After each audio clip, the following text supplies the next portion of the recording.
Halo rekan-rekan sekalian, selamat datang di pertemuan kerja Globalization Fair.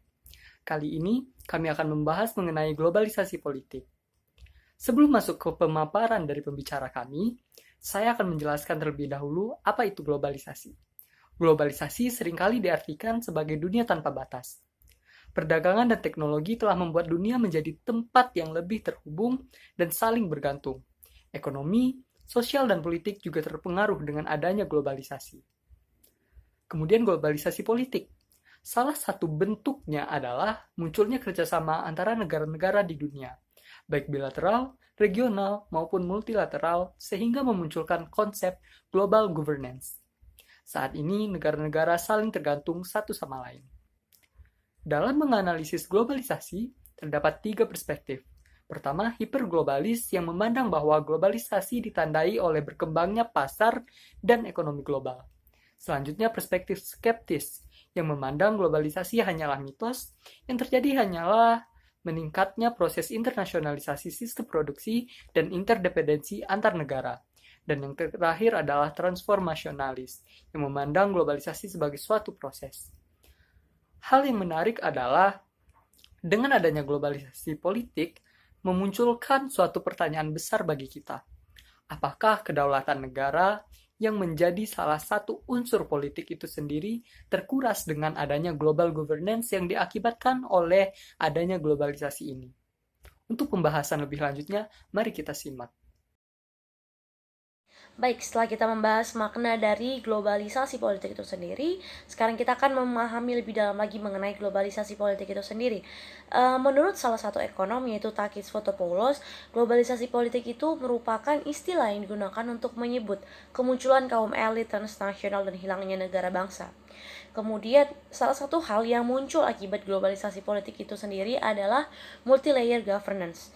Dan multi-layer governance ini adalah istilah yang digunakan untuk menggambarkan cara kekuasaan yang tersebar baik secara vertikal maupun horizontal, di mana kekuasaan vertikal itu merupakan istilah untuk menggambarkan banyak tingkat di antara pemerintahan, dan horizontal yaitu istilah untuk menggambarkan kekuasaan baik di berbagai organisasi dan aktor yang menguasai pemerintah maupun non pemerintah. Kemudian setelah kita mengetahui makna atau arti dari multi-layer governance itu sendiri, sekarang kita akan lebih mengetahui lebih dalam lagi yang mana multi-layer governance itu merupakan pendekatan ilmu politik dan teori administrasi publik yang bersumber dari kajian integrasi Eropa. Dan awal mulanya multi-layer governance ini sendiri merupakan hal yang dikembangkan oleh ilmuwan politik yaitu Lisbeth Hoch dan Gary Marx, yang mana mereka mengembangkan konsep tata kelola multilayer governance ini pada awal tahun 1990-an dan terus berkontribusi untuk mengembangkan multilayer governance ini. Dan kemudian multilayer governance ini sendiri salah satu contohnya dapat kita lihat yaitu adalah IMF, yang mana kita dapat melihat IMF ini dibentuk di Bretton Woods pada tahun 1944 dan dia memiliki banyak sekali peran sebagai salah satu aktor yang dapat memberikan perubahan atau dampak bagi negara-negara, dan hal itu lah mengapa kita menyebut IMF ini sebagai salah satu contoh atau bentuk dari multilayer governance, yaitu pada bagian horizontal, yaitu suatu aktor yang memiliki dampak ataupun menguasai negara, menguasai pemerintahan baik maupun non pemerintahan. Sekian buat pengertian dan juga dampak dari multilayer governance tersebut. Terima kasih.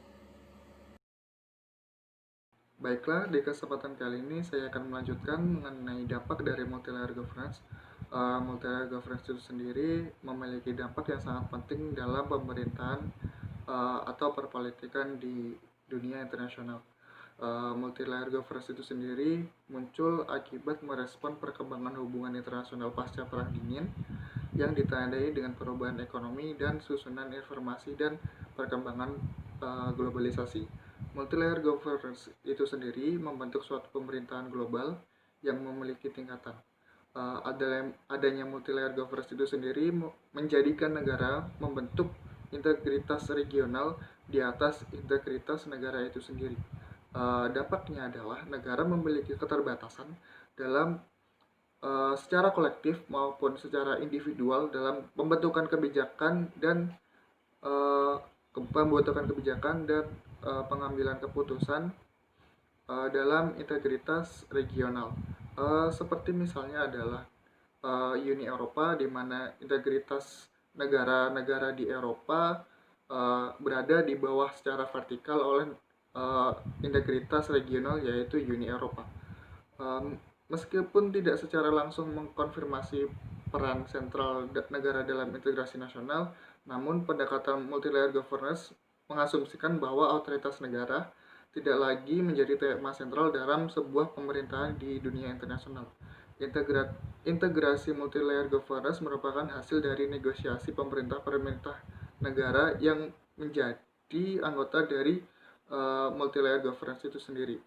Uh, bisa di bisa ditarik contoh seperti tadi yang saya sebutkan adalah Uni Eropa, kemudian yang di Asia bisa menjadi seperti ASEAN ataupun NGO sebagai lembaga-lembaga atau organisasi-organisasi internasional dapat juga membentuk suatu multi-layer governance. Sebagai contoh lain adalah IMF, di mana IMF memiliki kekuatan untuk menjadi sebuah integrasi regional atau integrasi di atas negara, di mana IMF mempengaruhi pengambilan kebijakan ataupun susunan-susunan kebijakan yang akan diterapkan di regional atau integrasi negara.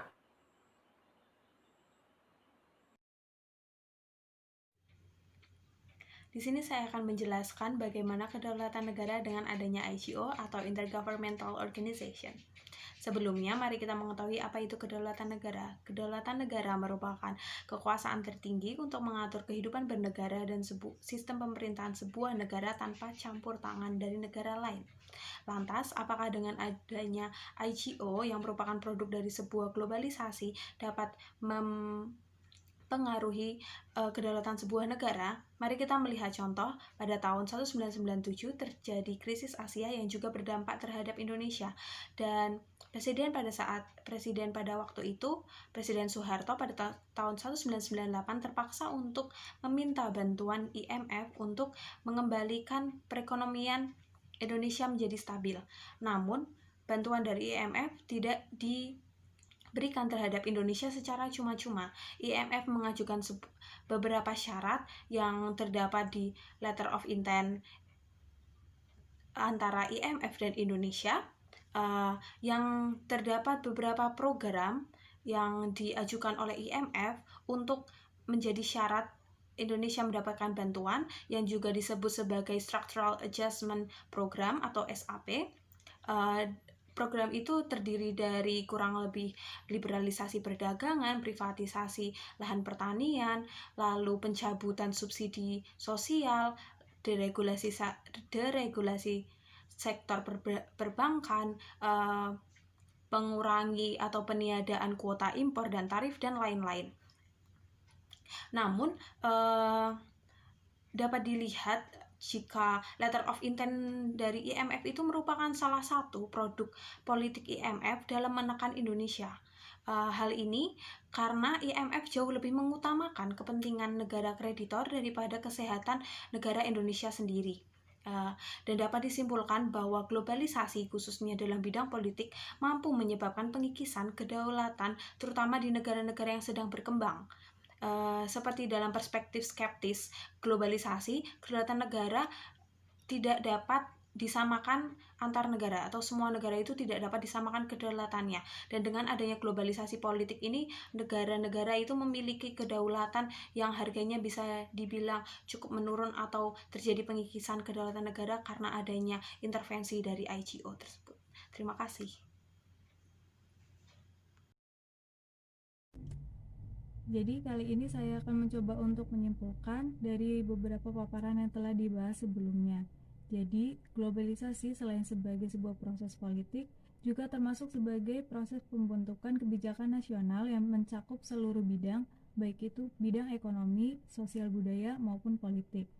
Globalisasi khususnya globalisasi dalam bidang politik dapat menimbulkan perubahan besar dalam suatu negara, serta dapat berdampak pada situasi ekonomi politiknya, bahkan dapat menghancurkan demokrasi suatu negara. Globalisasi politik mampu menyebabkan terkikisnya kedaulatan, terutama bagi negara-negara yang berkembang.